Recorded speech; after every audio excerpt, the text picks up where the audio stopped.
Now, when I speak of having a targeted resume, you may feel overwhelmed by the idea of creating a new resume for every job you apply for.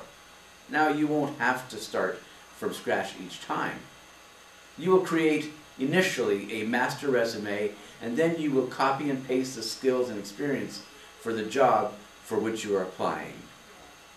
To determine the skills needed for specific jobs, it is important to identify the needs of the employer before applying for a job, so that your resume can be tailor-made for that particular position.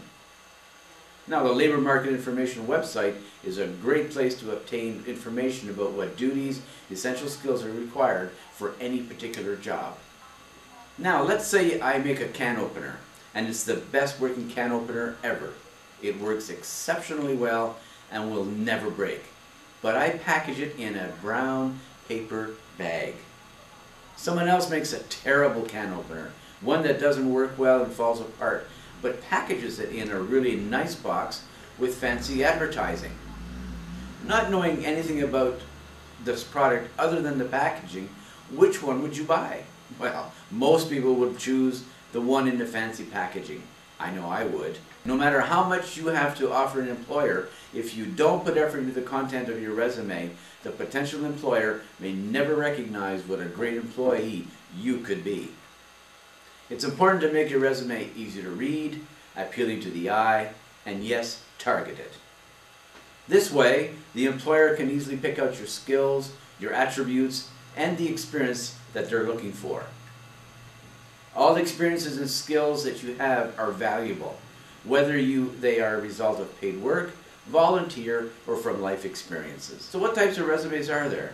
Well, there are three main types, the first one being the chronological resume. This is a typical or traditional type of resume, listing work history and education from the most recent back to a number of years.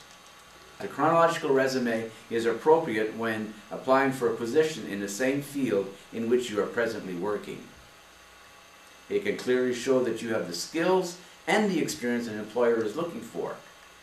However, a chronological resume is not suitable when applying for a job in which you have little or no direct experience. Second type of resume is the functional resume.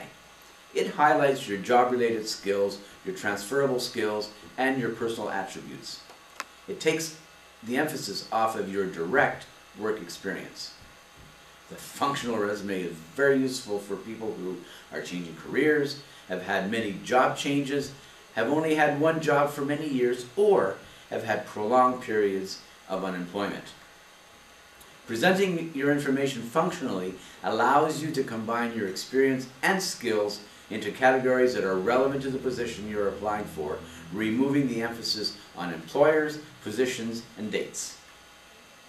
Keep in mind, however, that most employers are more concerned about the skills and experience you have to offer than where and when you've worked. The third type of resume is the combination.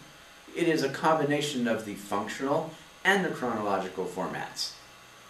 The combination resume includes a section to highlight skills and accomplishments while providing background information in chronological order.